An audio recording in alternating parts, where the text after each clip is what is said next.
Hello and welcome back to another episode of the Not Your Neurotypical Fitness podcast. And I have another amazing, fantastic guest on who we've connected quite a while back. And it's just one of those things. We've both been super busy, but we are finally here for a podcast. And I am incredibly excited to have this woman on. She has got some absolutely amazing content.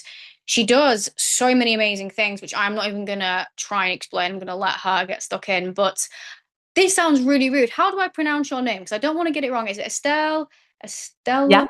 Estelle, perfect. no, Estelle, but yeah, first go. Perfect. I've done this before where I've introduced someone's name wrong and I keep like, oh yeah, this person. And then they're like, that's not how you say it. And I could see they were really offended and it was just not a good start to the episode. So Estelle, lovely to have you here. Do you mind just telling people a little bit about yourself, the work you do? We'll start there and then we'll go into your story and journey because I know it's a really interesting one. Yeah, hi. So I'm Estelle Rose. I'm a author and ADHD business coach. So I've written 6 books now on ADHD in adults and particularly in women, but men are welcome too, and non-binary people. And I coach, yeah, ADHD, but from when it says business, it sounds a little bit formal. It doesn't have to be. It's more of a figuring out the ADHD plus work plus life equation Sure, together. sure. Love that. So, with obviously yourself and a lot of people who are ADHD business owners who specialize in ADHD, we often have a journey and story ourselves, which has got us to that space of being so passionate. Like, I don't know many people that just randomly woke up and go, do you know what? That sounds good. Coaching ADHD people, why not? There's always a journey and a mission behind it based on our journey. So, what's your journey with ADHD yourself, diagnosis, experience, and then how did that kind of lead to the path of the coaching, the book writing? I'd be really interested to know. Yes, sure. So, like a lot of ADHD people have quite a portfolio career in the creative industries, in the arts. So, yeah, quite typical in that sense. And I've been self-employed all my life, and realized much later that it's probably a lot to do with the ADHD. But I didn't realize I was ADHD until my early 40s. And it was a case of seeing people around me getting diagnosed who I really liked and admired and thought that they seemed like they had it all together. And when I talked to them about why they were getting diagnosed, I was thinking, well, that sounds a lot like me. And up until then, I was very much like most people. For me, ADHD was probably a little boy who can't sit still and who can't listen in class and is disruptive. And although in parallel, my nephew, who does fit well or did fit those criteria, got diagnosed. And somehow, even though we were very different in our symptoms, it still opened a box, but maybe it was more the box that it was in the family. And Mm. that maybe there were actually more than just him who were not diagnosed, and that could include me. Um, so yeah, so that was first my own, my own discovery, and I started to look around, and I still felt very frustrated. Although it's not that many years ago now, it's probably about 6 years ago. A lot have changed already in awareness, and hopefully I might have contributed to that a little bit. But I'm definitely not the only one. A lot of us have started to speak out and write on the subject, but at the time there was still not that much around ADHD in adult women. So I couldn't really find the resources. And then I did the thing of talking to my GP and then getting diagnosed. And it's a very formal and boring, and I mean, now even longer process. And at the end of that, all I was offered is medication. And that was it. And to me, that was just really not enough. I have nothing against medication, but at that stage in my life, that was not I that was not that was not my purpose. That was not the purpose of my diagnosis, was not to unlock medication. It can be for some people and it's perfectly fine. But for me, that really wasn't enough. I wanted to explore CBT, like cognitive behavior therapy, and DBT, dialectical behavior therapy, and I wanted to understand and all of that, and understand myself better and have some behavioral strategies. And there was none of that. So I started to do my own research, and I started to write about it. So that was for the writing part. And the coaching was, in a way, even more natural in the sense that I had been coaching and mentoring people before. So I was a creative producer, and I did coach and mentor a lot of new graduates who wanted to start a career in the arts and the performing world. And so that was very natural to then apply that, but specifically for creatives, because it was something that I was doing already, but through the ADHD prism. So that is a fairly long answer. Did I even answer the original You question? absolutely No. did. No, Yeah. I think you did, Okay. absolutely. So before you said obviously you had like a portfolio of sort of ADHD, careers before ADHD. Out of interest, what kind of things were you doing? Because sometimes there's a link and sometimes there's such radical difference that we just kind of find ourselves doing things just to tick boxes. But once we actually have that realization of who we are and how our brain works, we're like, oh, actually, I don't want to do any of that. Like that's not me. That doesn't suit me. It's kind of completely different and at the same time not at all. So I was always in the arts, in the performing arts and visual arts. So but within that I've assumed a lot of different positions. So I trained as an actor. I went to drama school when I was fresh out of high school. But then I did all the different jobs you can possibly do within the theatre industry. And then I was also very interested in the visual arts. So I did a lot around that as well. I created shows. I was a puppeteer. I was a photographer. I was a prop maker.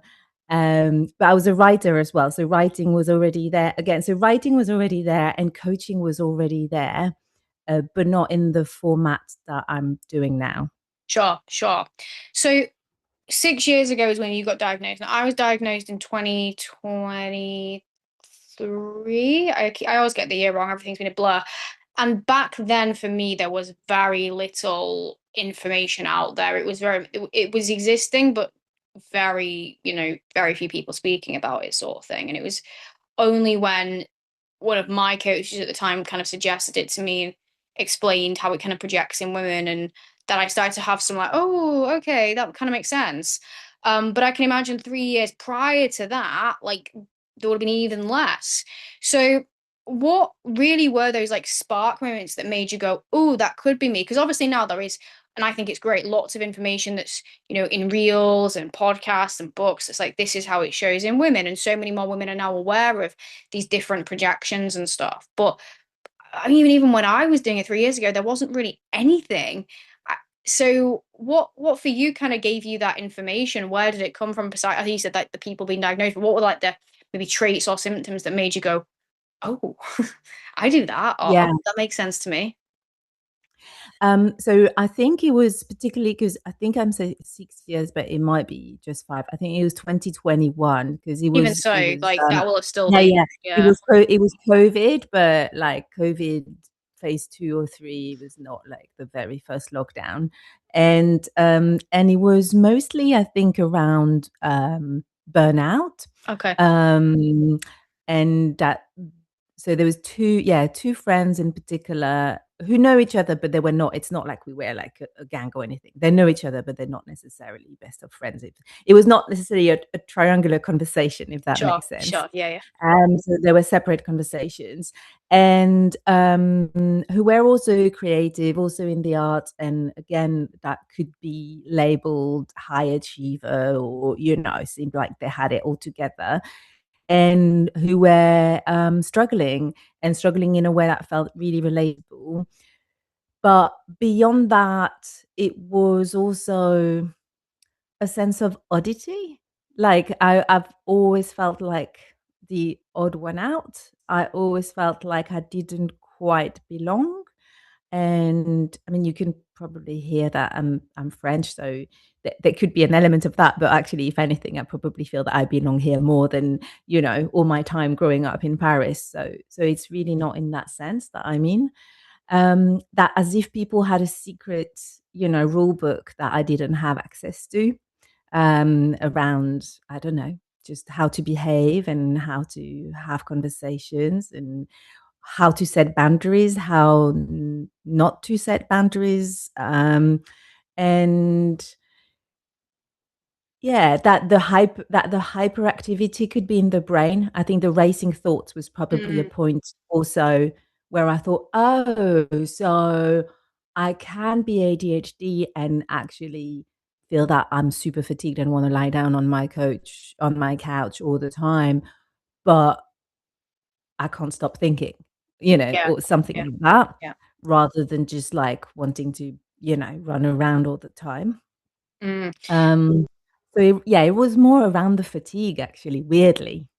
Well, that's it. Is the thing is like there's so many different elements to ADHD that I think we all have our kind of light bulb moments of, oh, I didn't realize that that wasn't normal, or oh, that's different, or oh, that's a thing. And then obviously we kind of then start to see those other things that we resonate with as well.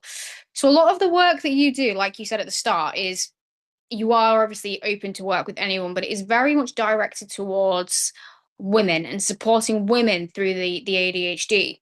Now, is it your journey of like when I was getting diagnosed, there wasn't enough spoken about, there wasn't enough awareness that has made you passionate to be that voice? Because I think when we I don't know if you've ever had this, but when I specialize in women because of my journey and generally that more women struggle with relationship with food, self-image due to, diets in culture and all that. And people sometimes say to me like, oh, why isn't it just women? Are you a feminist? And it's like, well, I have feminist values, but actually it's more that my journey has inspired that and what I see as specific struggles to women that I want to support. So what for you has made you go, I want to be that voice, that advocate for these women to help them be seen, heard, and understood.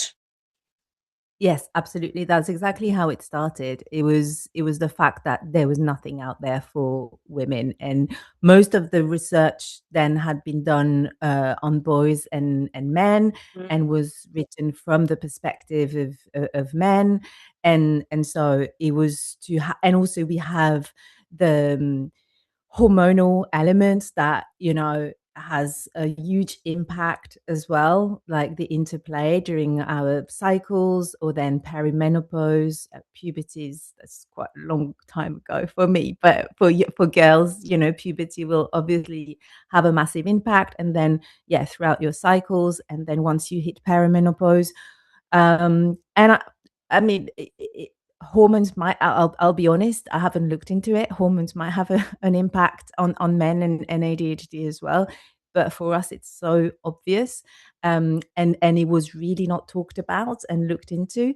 That's one of there are a few different times when women find I can see I mean there are studies, but also there's anecdotally, I hear constantly from readers and clients the moments that they discover their ADHD, women tend to be either once they have children, and that's because there's an extra demand on your executive function. All of a sudden, that there's just too many things to think about and not being able to be on your own timeline, as I call it. And the other time is perimenopause, because again, you might have been, some coping strategies that were working well for you up until then. Now with the hormonal element on top, it's just not sustainable anymore. So sorry, I took a bit of a digression That's there, great. but so yeah, it started with that, with the frustration that there was nothing, and so wanting to be that voice that was missing, and write the books that I wish I had. Um, and so it started like that, and now it's not that important anymore. It's not important as it. I think it is still. I still see it as important as an advocate, and I very much, see it as a feminist thing try to advocate for more research to be done in women, and for instance the interconnection between hormones and and ADHD symptoms and things like that. um but now I tend to, all of my last three books I think haven't been exclusively for women. Mhm. And particularly, I would say through social media, there are a lot of men more recently who have been relating to my content. And so, yeah, they're absolutely welcome. Uh, so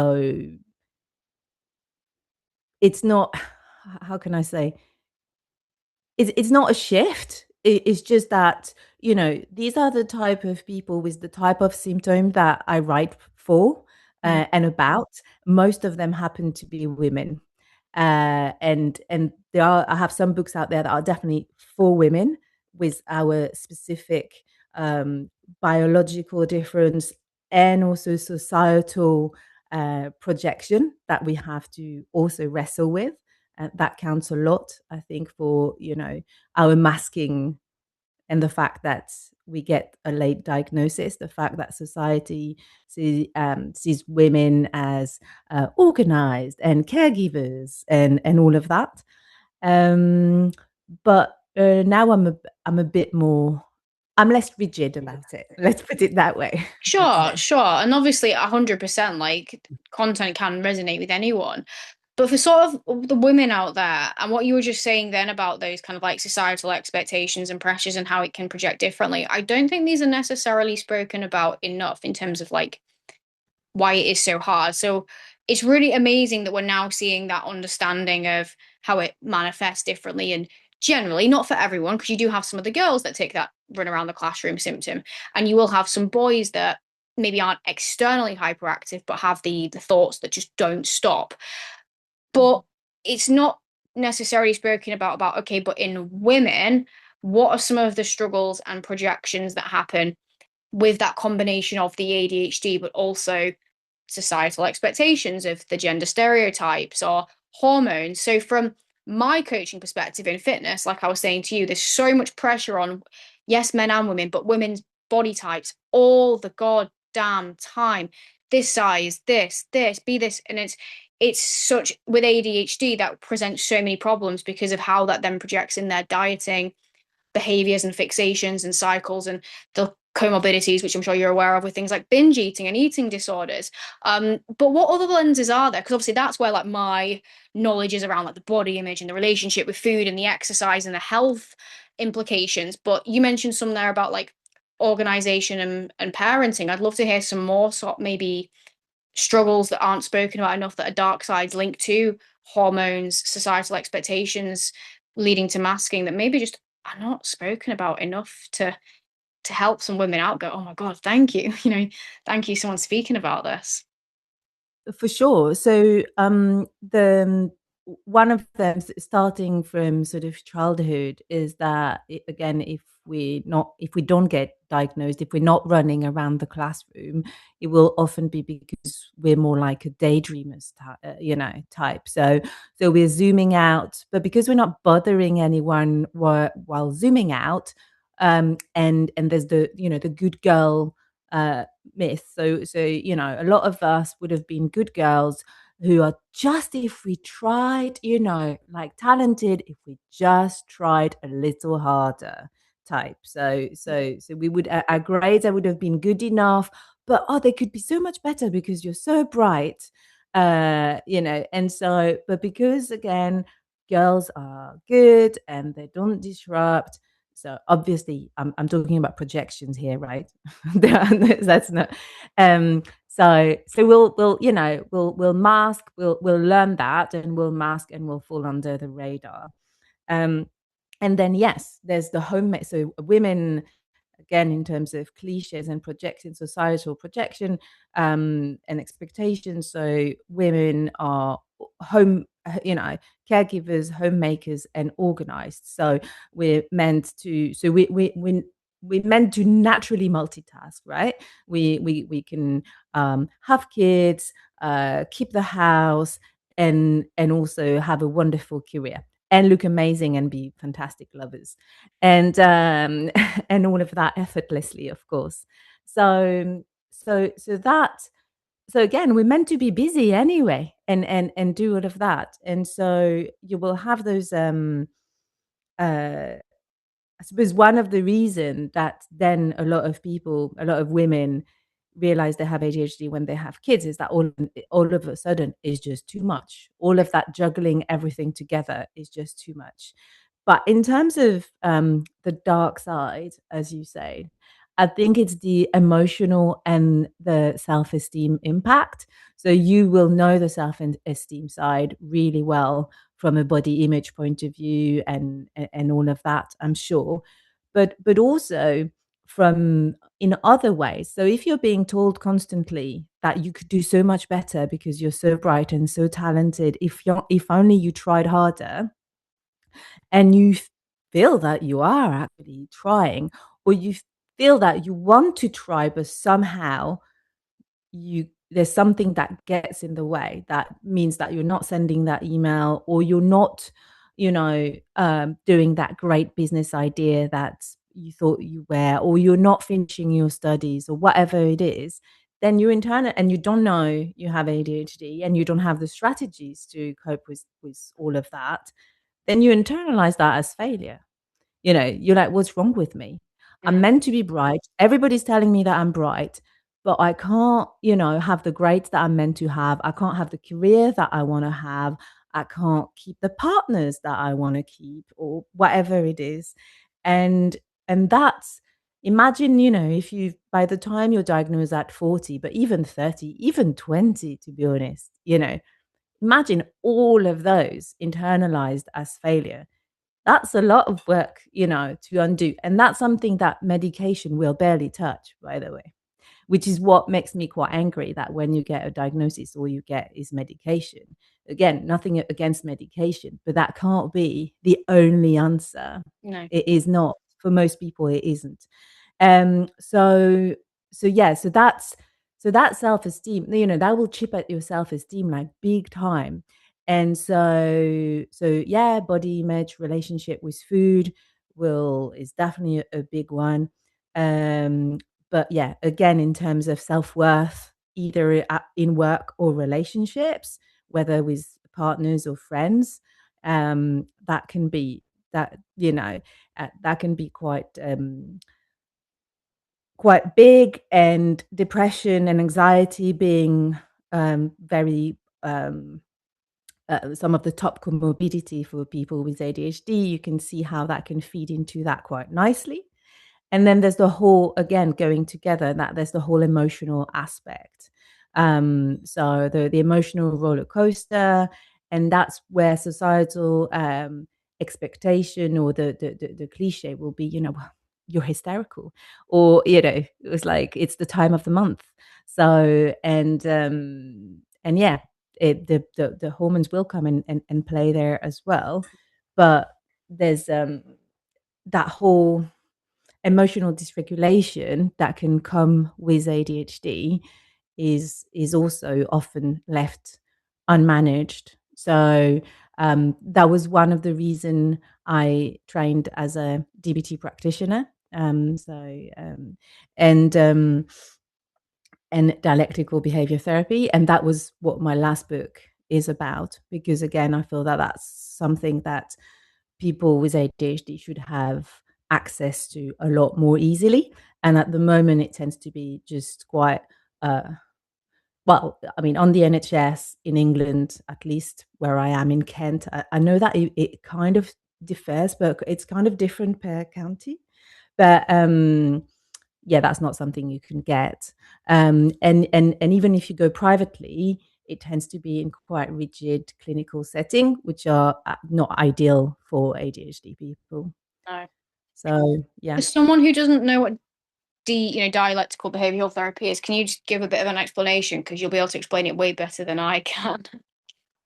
Of course, yeah. So it was invented in the 80s by Dr. Marshall Linham, and originally it was devised to help people with borderline personality disorder. And again, it was devised for very heavy clinical settings where you would have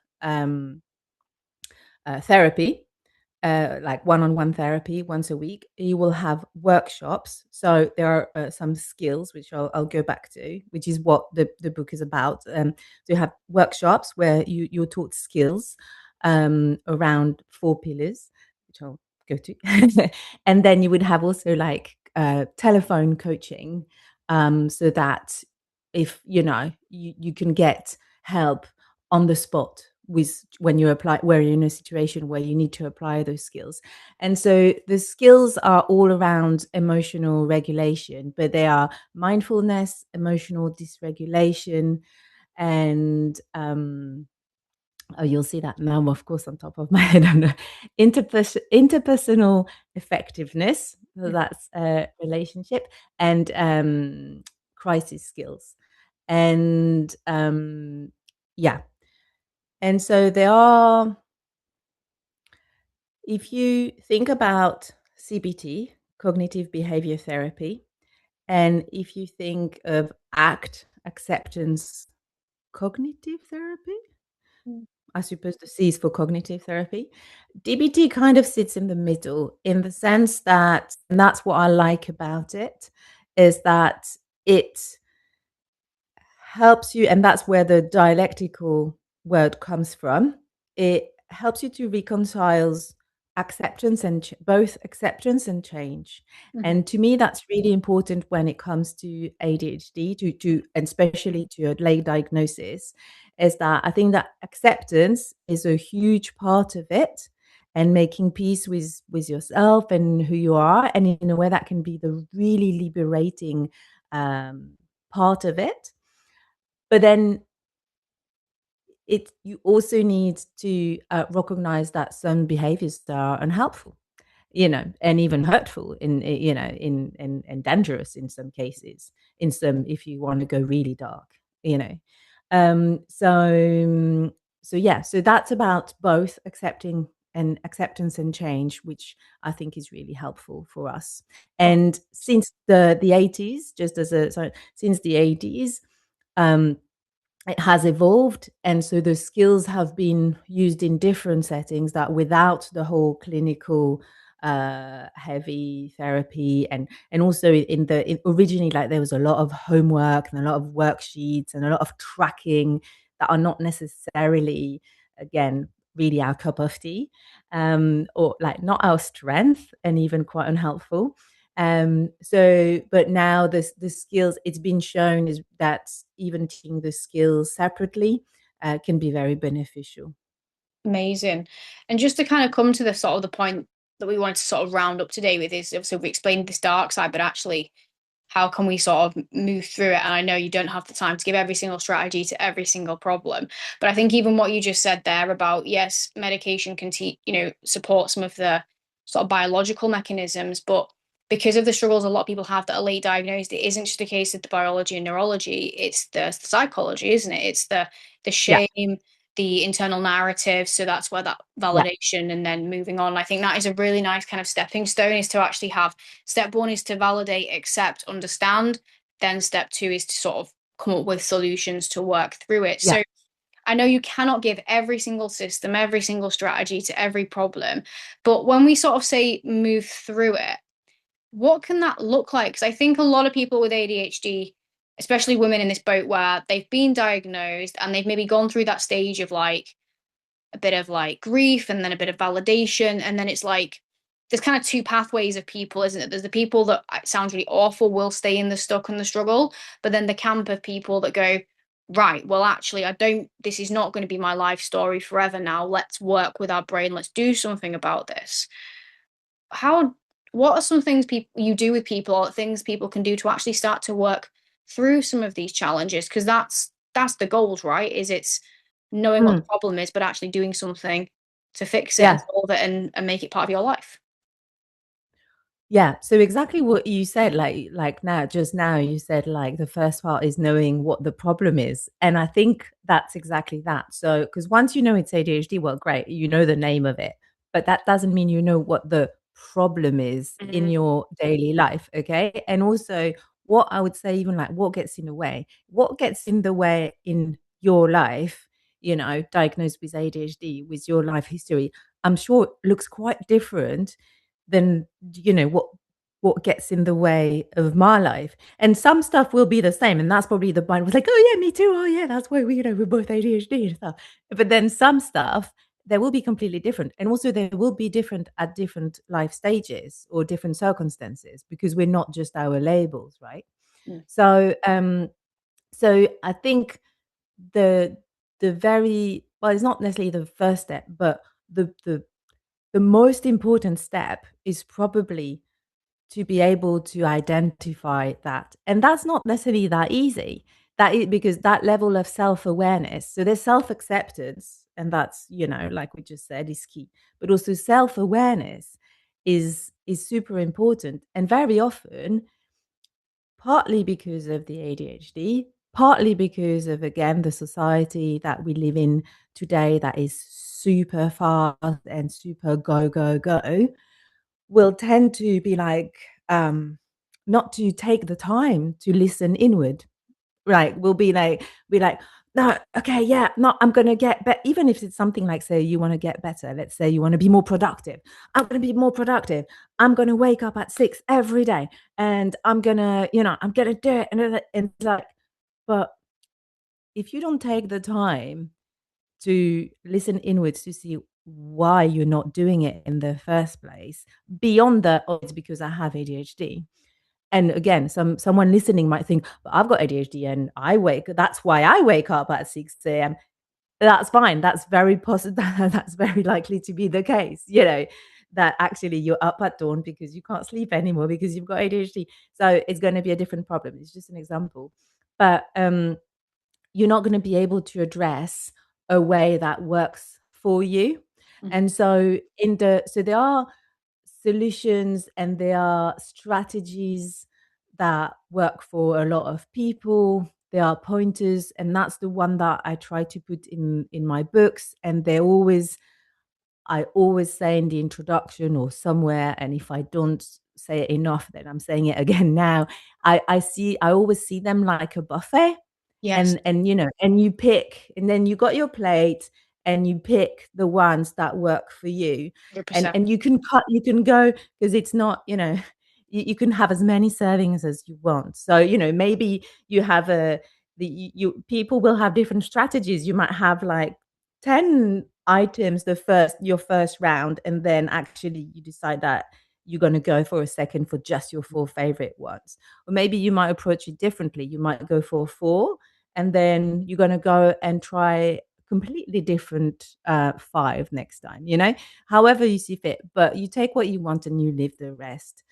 And but when I work one-on-one with people, what I do that goes beyond just the buffet of strategies is to is the troubleshooting, is the trial, is the trying the strategies and then really working out together how it fits your life, and your circumstances. Mm. And yeah, so I that's like that, and I like that buffet analogy because this is the thing, and my sort of coaching is the same. That some things will work for you, and some things won't resonate with you, and that's okay. But you don't need to do everything, and actually, it's okay if something doesn't quite work. 'Cause it's not like this exact thing works for every single person for ADHD. It's we all have our unique projections and presentations, and so yeah, I really, really liked that. I think that's gonna be really. I think it sounds such a simple point, doesn't it? But I think somehow people need to hear that because, there's the very cliche sort of coaching things, set alarms and reminders, and for some people that is bloody brilliant. Like for me, setting alarms for things that I are reminders for, like I send myself emails all the time of like, oh, just remember that I need to do this. Whilst work's a dream for me, I've got clients that just like, yeah, I ignore it. So we need to find mm, something else, and that's okay. It doesn't mean that you're useless, but again, it's that's where that validation comes in first, right? Because if you don't do the validation first and you just go straight into strategy, you try something, it doesn't work, then that I'm useless narrative just gets stronger, doesn't it? So I yeah. love that. So to kind of wrap up, it'd be really good to well just to share to people like what are the different books that you've got? Because I had a quick look, but I can't remember on the top of my head. It'd be quite cool for you to share that. So if anyone is listening to you and thinking, oh, she's really good, I resonate. Obviously I can link them in the description as well. But just, yeah, what are the books and what are they about? It'd be really Sure. interesting to hear about them. I'll list the main ones, and so we were talking about women. So if you're a woman, and particularly you've been diagnosed fairly recently, or you feel that you're still, at the beginning of your journey, and you want a broad overview of everything, of all the aspects of your life, from uh, career and finances to emotional regulation and laundry.